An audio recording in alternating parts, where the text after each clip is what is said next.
Okay. Got a lovely class for us today.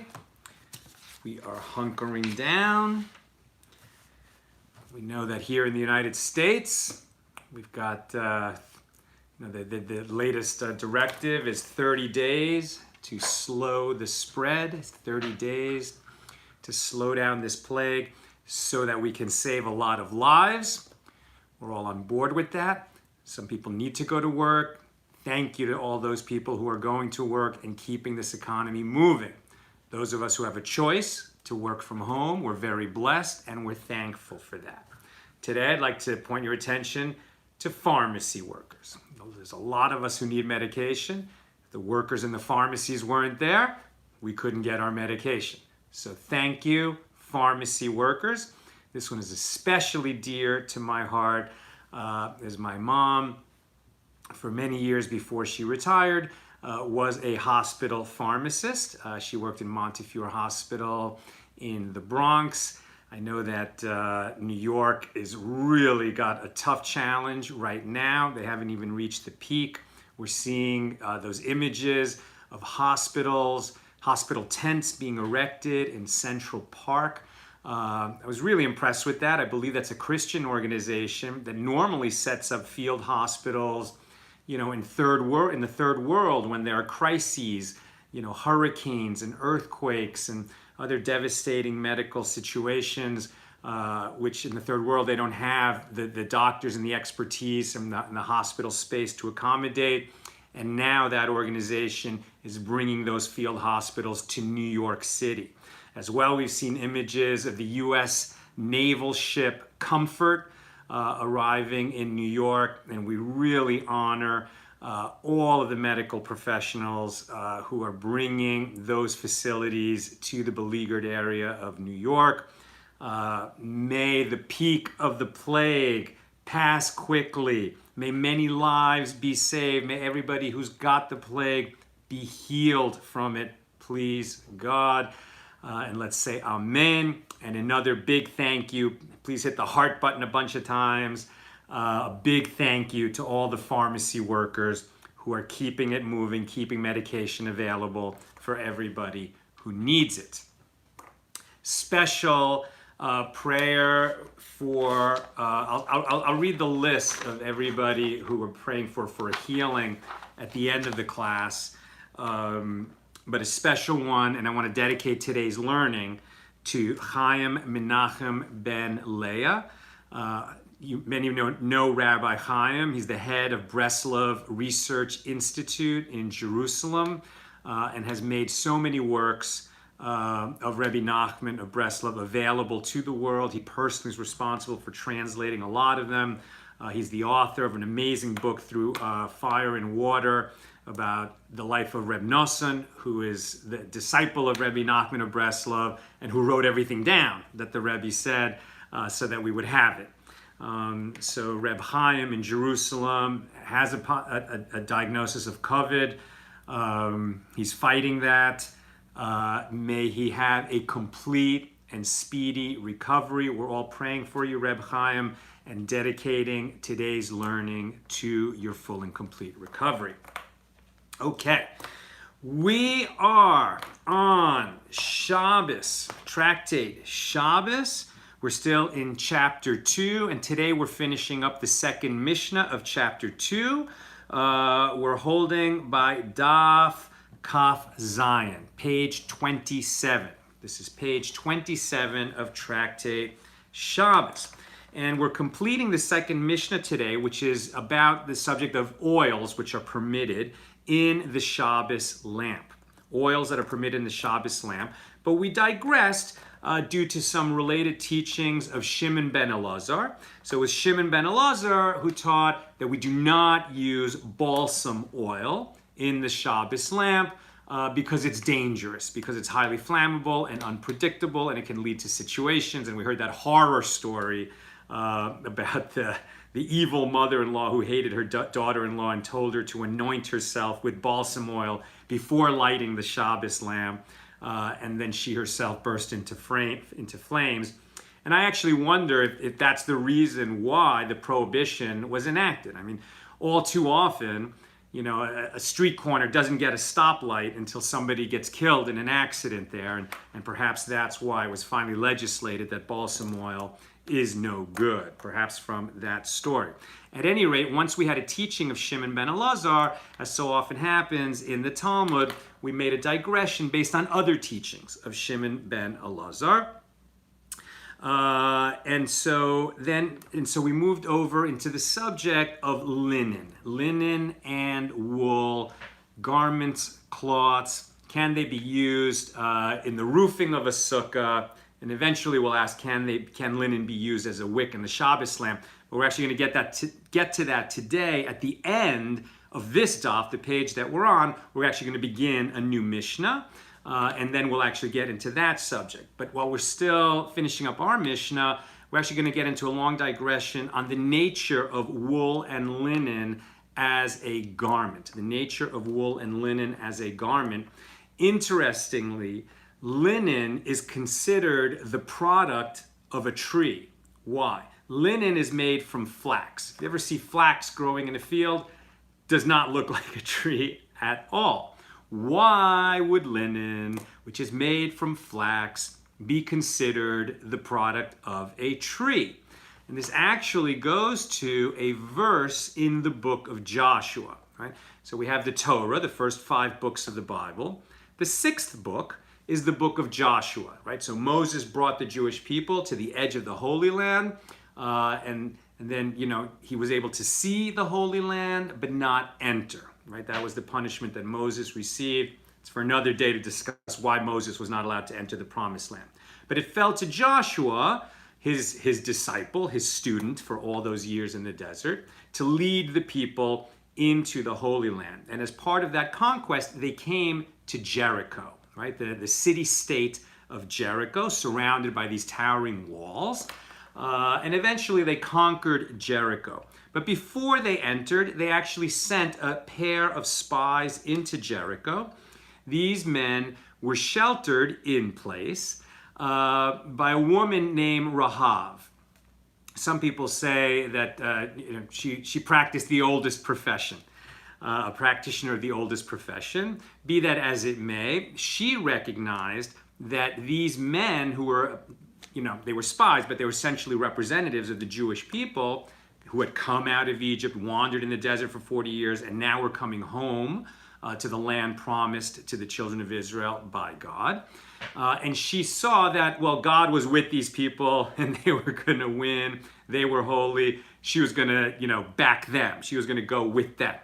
So she helped these spies who were in danger of being found out and killed by the men of the king of Jericho. She hid them, so first in her apartment, which was actually in the wall of the city, and then she took them up on the roof and hid them under some flax. Now, if you look at chapter 2, verse 6 of the book of Joshua, you'll see that Rahab hid these men on the roof under some stalks of flax, is the way that is usually translated. But if you look in the Hebrew, it says the word eitz. It actually says that she hid them under trees of flax, or under a tree of flax. Why is it called a tree of flax? We don't know. But the sages will always, say that everything that is in Scripture is there for a reason. It was not a mistake. Nothing in Scripture is a mistake. Okay, and if it's quite popular in some circles to look into the world of biblical criticism and say, oh, it's all about multiple authors and transmission error and translation error, etc. And for those of us, the nature of my faith and most of the Orthodox world is that if it's in Scripture, it's because God wanted it to be in Scripture and to be in that form in Scripture. And that's certainly the point of view of our sages.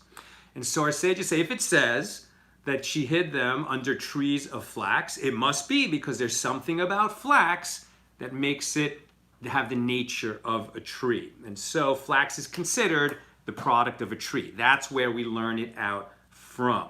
So we're going to get back to that when we start the new Mishnah at the end of our page. Right now, what we're learning about is that linen and wool, okay, so linen, which is a product of flax, and wool, which obviously is a product of sheep, have a special status in the Torah compared to other garments. And similar to the way that we said, according to our sages, the definition of a meal is one in which you eat bread, right? So even though you could have a big steak and lots of potatoes and lots of vegetables and really fill yourself, but if you don't have bread with it, technically it's not a meal, right? So people that are, more meticulous in their faith, in their religious practice, if they eat such a big meal, even though they don't really want the bread, they'll go out of their way to have a little bread with it so they can make the correct blessing before the meal and then recite the full grace after the meal to express gratitude for such a fine meal. Whereas if they didn't have bread with it, it would not be, by definition, a meal. Technically, it would not be a meal. So likewise, we learned that garments made out of wool and linen are garments, right? That is a kind of defined category. And then the question becomes, well, is clothing made out of other materials technically a garment, right? So it's a question. Why are wool and linen singled out? Or let's say, where are they singled out, right? So in the Torah, wool and linen are singled out in a few different places. Number one, in the laws of Shatnetz, you can't wear a garment that has wool and linen sewn into it, right? So you can't wear a combination of wool and linen. It's a separate question, can you wear a wool garment and a linen garment at the same time? That's a different question we'll leave for another day. The question here, the point here is you cannot wear a garment that has both wool and linen sewn into it. That's the first place that it's mentioned. Second place that it's mentioned is with regard to the laws of Tzaraas, right? Biblical leprosy. As we've talked about before, this is a kind of leprosy that is not the medical condition known today. In some parts of the world, it still exists, unfortunately, as leprosy. Biblical leprosy, called Tzaraas, was a condition that was a physical manifestation of a spiritual impediment. And interestingly, Tzaraas could appear not only on your body when you have that spiritual impediment, right? It manifests in your body. This only happened in ancient Israel while the temple stood, that we were at a high enough spiritual level that if an individual had a spiritual issue going on, he might actually be blessed with the malady and therefore the opportunity for healing that comes with it of these skin lesions called Tzaraas.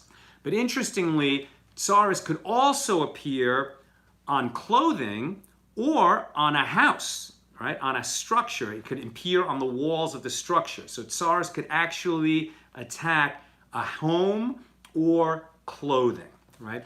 Now, if Tzaraas appears on clothing, so then you would bring it, or you would bring the priest to visit it, or you actually wouldn't want to touch it, so you would bring the priest to see the clothing and he would examine. And what do you mean? So there are blotches that appear on the clothing. And then the question is it Tzaraas? Just like if you have blotches appear on your skin, the question is it Tzaraas? And you get a priest to examine it, a priest with that body of knowledge, and he would tell you if it's actually Tzaraas or not. So if it appears on clothing or on a house, the priest would come over, look at it. In some cases, he would say, no, that's not Tzaraas, you're good to go. In other cases, he would say, that is definitely Tzaraas, and if it's clothing, you got to burn it. And in other cases, actually the majority of cases, there would be an abeyance. In other words, he would say, this is possible Tzaraas, it's quarantined, you can't use that clothing or touch it, I'm going to return in 1 week, and then we'll look at it. Same for Tzaraas on the walls.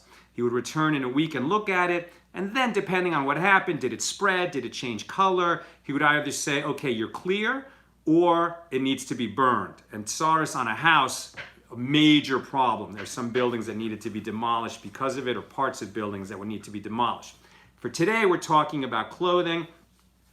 And so then the question is, and so it's wool and linen that are singled out for the laws of Tzaraas. And then the third issue is tumah, ritual impurity.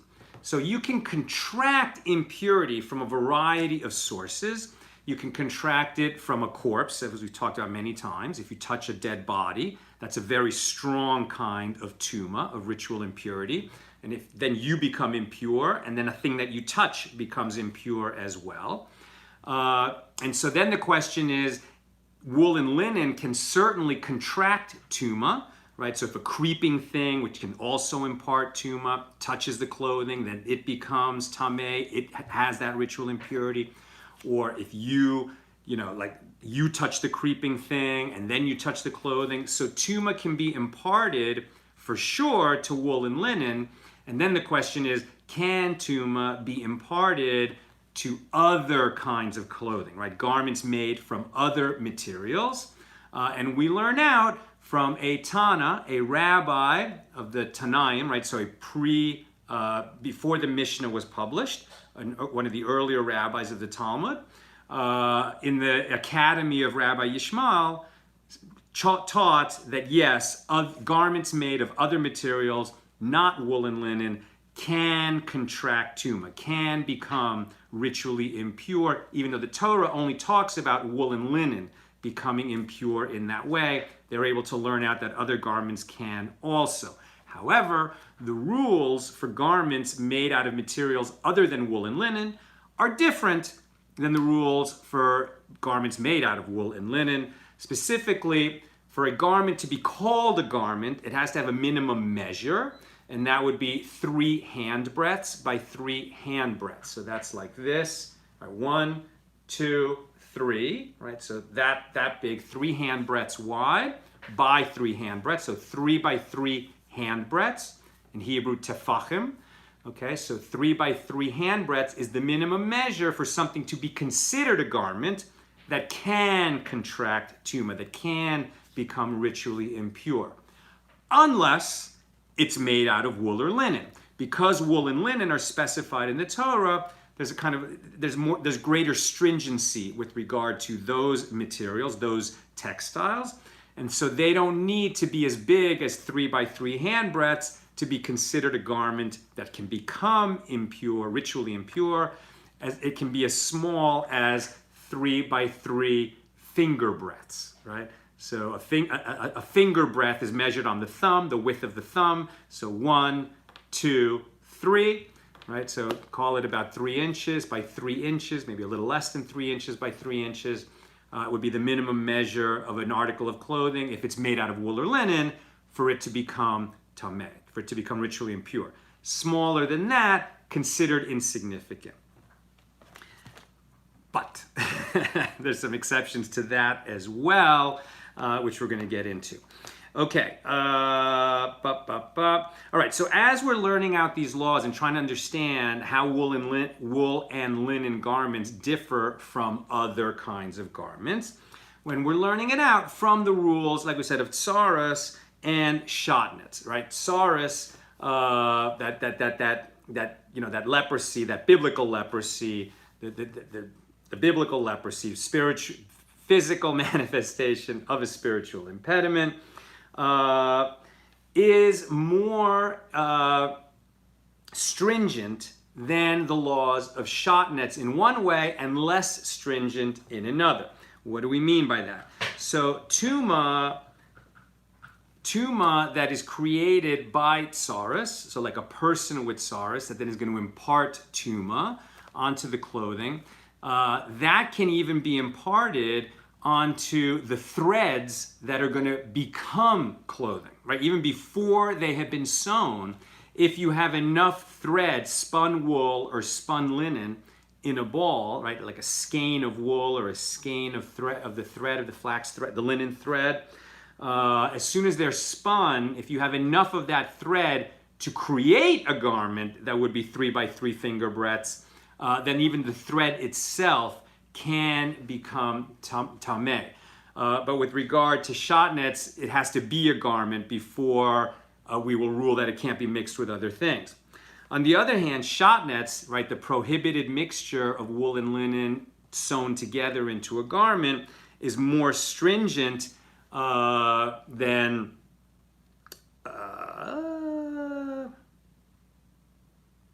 is more stringent than sharetz, okay? I think this is what I wanted to say. So you can pick up tumah from a creeping thing, okay? You can pick up ritual impurity from a creeping thing, like a creeping insect, right? Like a cockroach would impart a certain kind of spiritual impurity onto an oven or onto you or onto clothing that would then require purification. And even though the impurity imparted by a creeping thing is sort of a lower level than of a corpse, and in some ways of a lower level than the Tzaraas prohibition, the skin lesions. On the other hand, there is a stringency related to the sharetz, right? The tumah imparted by the creeping thing, which is it can be imparted by a very small amount, because creeping things when they're babies are very, very small, and they will impart that ritual impurity. How small? As small as a lentil, right? So a lentil-bulk is enough. Like if you have a creeping thing, let's say a baby cockroach that's as big as a lentil, it can impart the tumah of a sharetz. Okay.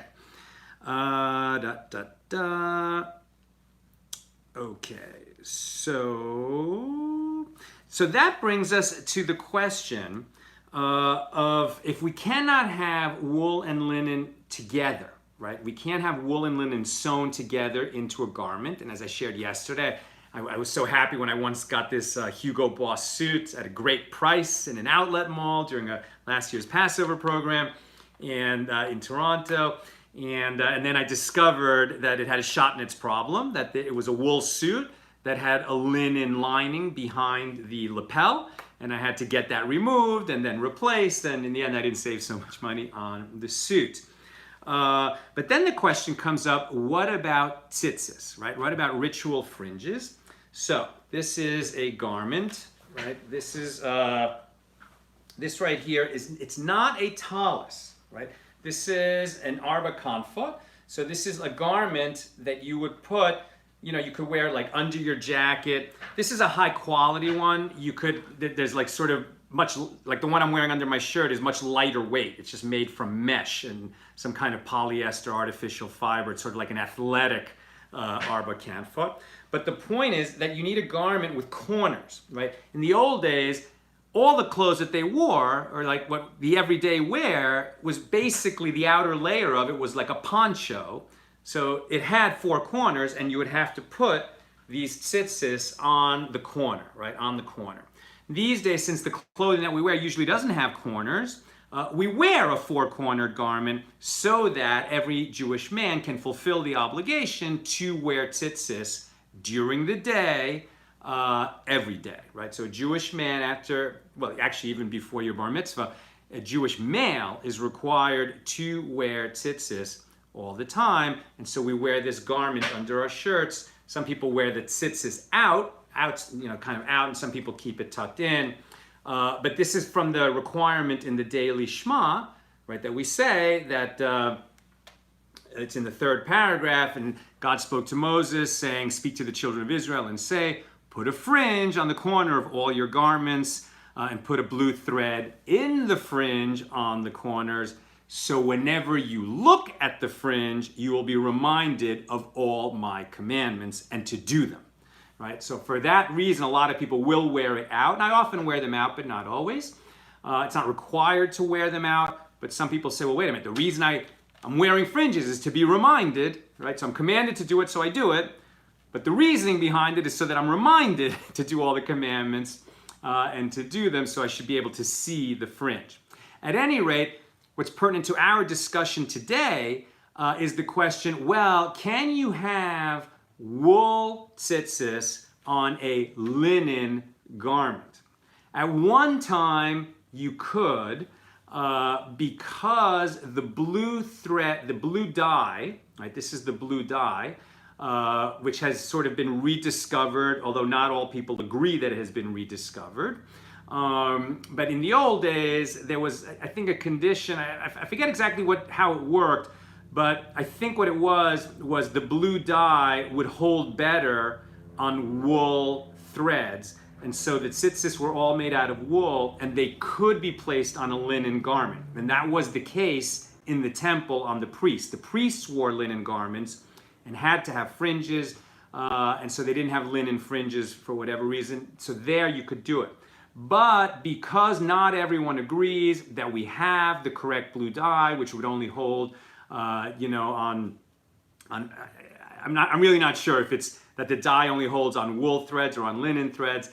But at any rate, today, since we're not sure if we have the exact animal that provides, it's a snail, that provides the blue dye, and we're not sure if it's exactly the same species as they had in biblical times, so the exception no longer exists. And the answer is, if you have a wool cloth, this is wool, so then these threads, these tzitzis, they also have to be made out of wool. You can't put linen fringes on a wool garment, on a wool arba-kanfot, right?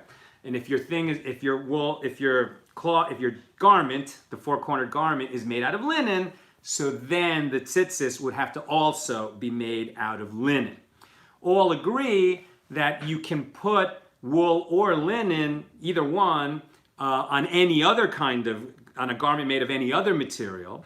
If you want to use tzitzis made out of some other material than wool or linen, it can only be put on a garment which is made out of the same material. Right, so that's the law there. And so there was a debate. Rav Nachman bar Yitzchak, he said that only garments that are made of wool or linen require tzitzis. Right, so this is now a Talmudic debate. And in modern times, the Shulchan Aruch follows him. Right, follows Rav Nachman bar Yitzchak, that only wool or linen garments require tzitzis. But Rava disputed what Rav Nachman bar Yitzchak said, and he said that all garments require tzitzis. All four-corner garments worn by a Jewish male require tzitzis, require the ritual fringe. And in more modern times, we're talking about the 1500s, but in more modern times, the Rima, who was Rabbi Moshe Isserus, who was a child prodigy. He became the chief rabbi of Krakow, I believe at the age of 20. At the age of 20, he became the chief rabbi of a rather large Jewish community in Krakow in Poland. And so he holds by Rava that all garments require tzitzis. And so, I think, we don't all wear garments that would require tzitzis, but if we did, some would follow Rav Nachman bar Yitzchak and some follow Rava according to Rima. Okay. And then interestingly, so since we said in the Shema, right, that you will wear this, it's 3 commands, right? You will put the fringe on all your garments. You'll put a blue thread in the fringe. And the blue thread, as a commandment, was actually overruled by the sages because the worm was lost, and I think even earlier than that, because it became unaffordable. When it became very rare, poor people couldn't afford to have the blue thread in their fringe, and they didn't want fringe to be abandoned, so they said that the blue thread was no longer required. But then the third of those commands is so that when you look at it, you'll be reminded of all the commandments and to do them. Because it's associated with looking at them, so we're not required to have tzitzis, to have ritual fringes on a nighttime garment. In other words, pajamas. Right? Something that you wear to go to bed, a garment that is specifically for use at night, pajamas, do not have fringes. And in fact, if you wear this garment, right, so this would look like that. I'm now wearing 2 because I went under my shirt, but some people, like in the Satmar community, they like to use this. They wear this over their shirt, but under their vest or under their jacket. But so if you're wearing this all day, now you're going to bed, you take it off. You don't wear this at night. You don't wear fringes to bed because you can't see them in the dark. So that brings up the question, what about a blind man? A blind man cannot see the fringes on his garment. Is he therefore, exempt? Like is he allowed not to wear fringes? In other words, he's not obligated. Is he even prohibited from wearing fringes because he can't fulfill that mitzvah in the same way as a sighted person? Answer, no. A blind person is obligated, a blind man, a blind Jewish man is obligated to wear fringes in the same way as a man who is sighted. Why? Because even though he cannot see the fringes on the corner of his garments, other people can. Whereas a nighttime garment, nobody can see it in the dark, right?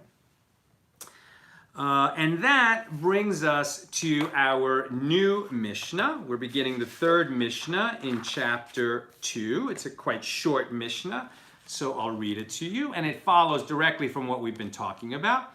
Of all substances that emerge from the tree, one may light the Shabbos lamp only with flax, because the other substances do not burn well. And of all substances that emerge from the tree, the only substance that becomes ritually impure, with impurity transmitted by tents over a corpse, is flax. If there is a dead body inside a house or a tent that is made from any materials that originate from a tree, everything in the house becomes ritually impure. However, only in the case of flax does the tent itself become impure. So we discussed that a little bit yesterday. Right? If you have a dead body in the house, then everything that's in the room with that dead body, every person who's in the room, becomes tameh, becomes impure. But the house itself, or the tent itself, if it was made out of cotton, would not become impure. But if the tent was made out of linen or wool, the tent will also become impure and will require purification. And why is linen considered a product of a tree? We mentioned that at the beginning of today's class, because in the book of Joshua, the two spies that went into Jericho and were hidden on the roof by Rahav, it says that they were hidden under trees of flax. And we learn out from there that flax, for whatever reason, even though it doesn't look like a tree at all, is considered a tree for definitions of garments and other materials and textiles in the Talmud. So now we'll continue tomorrow with the third, elaborating the Gemaras that comment on that Mishnah, which says that flax is the only substance from a tree that can be used as a wick in the Shabbos lamp. Okay, let me see if we have comments or questions, which I can address.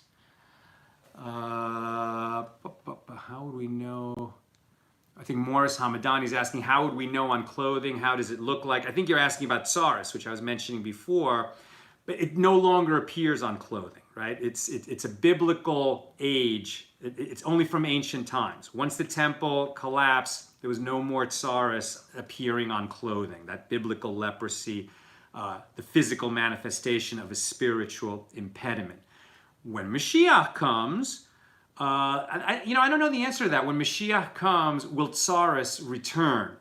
Or will we all be so spiritually elevated that we just won't come to have those kinds of spiritual impediments? I'm not sure.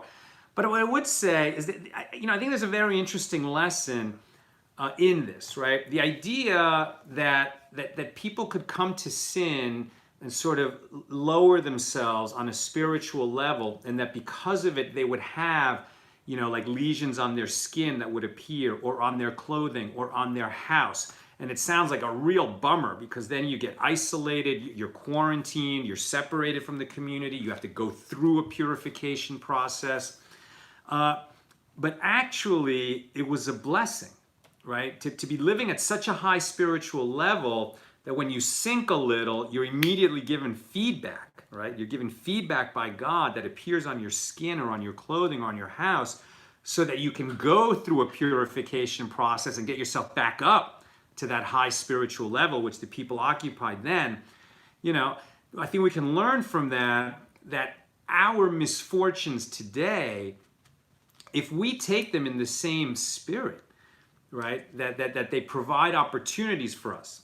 And you got to understand, it doesn't mean that we're being punished, right? It doesn't mean that when misfortunes befall us, that they're a punishment, right? Because it's just part of being alive that a lot of misfortunes befall us, and it's not because we've done something. However, every time something does happen to us, it behooves us to ask, and we could ask now as this plague is upon all of us, is this happening to me personally because it's just one of the random vagaries of the world and I just have to endure it and maybe I have an opportunity to rise above it? Or, as I seek out the opportunity to take meaning out of this calamity that's befalling me, can I identify something in me that needs fixing, right? So it doesn't mean that the calamity is a punishment for the thing that I've been doing wrong. But it does mean that the calamity provides an opportunity for examination of my deeds. Anytime we examine our deeds, unless we're saints, right? We're going to come up with shortcomings. We're going to discover faults in ourselves. And if we resolve to come out of this calamity with an improvement, in that shortcoming, right? So then it's going to be a meaningful experience, and we're going to climb higher. And sometimes, if you start to live in a way where you're really trying to do your best, you're telling God you love Him, you're very thankful all the time, you're setting aside 10% of your income to give to charity, you have a regular prayer practice, you're living a life of faith, you may start to discover that when you slip, something goes wrong right away. Not necessarily something big, but when you slip, something goes wrong. And these are sort of afflictions of love, right? That when you get that high, when you're really living, the kind of righteous life that you're challenging yourself to live, so then every time you slip, some little thing can go wrong. And rather than bum out about it, it's like, oh, thanks, God. Thank you. That's quick feedback for me going wrong. Thank you. That's right. It's all feedback. And as I've been saying since the beginning of this plague, it's terrible. People are dying. There's no way to minimize what's going on around us.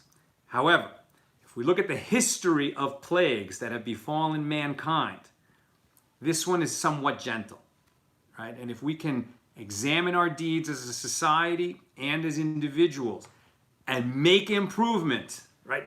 Come out the other side with better priorities and more help for our neighbors and just acting better, so that maybe we won't need a heavier plague to come our way for us to get the message. Let's get the message from this plague and not some worse plague. Okay.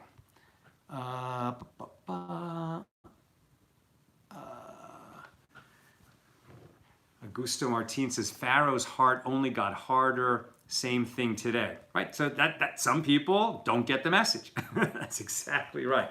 Let us be people who get the message. Passover, coming up very quick. Today's Wednesday. The Seder is a week from tonight. So Jews around the world are already engaged in cleaning out their homes of chametz. What is chametz?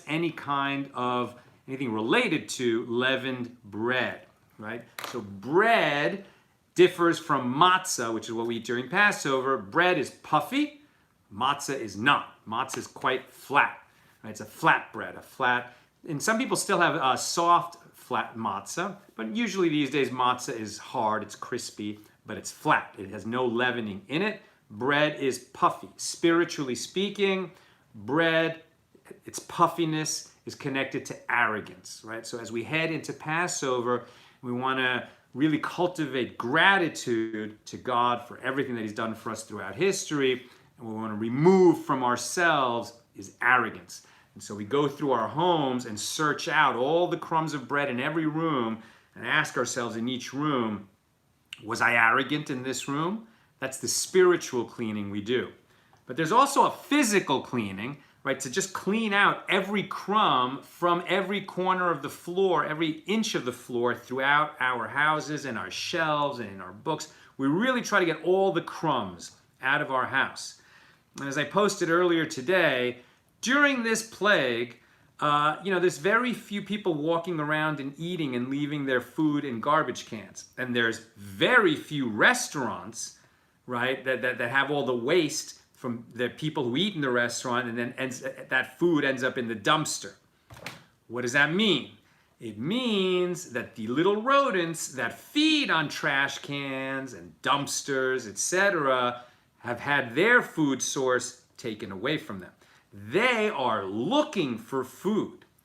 My friends, we need to be very clean in our homes. You don't want to leave food out. You don't want the smell of food to waft out through the little cracks and crevices and openings of our homes, out into the air where those rodents might smell it and be attracted to come into our homes and eat that stuff.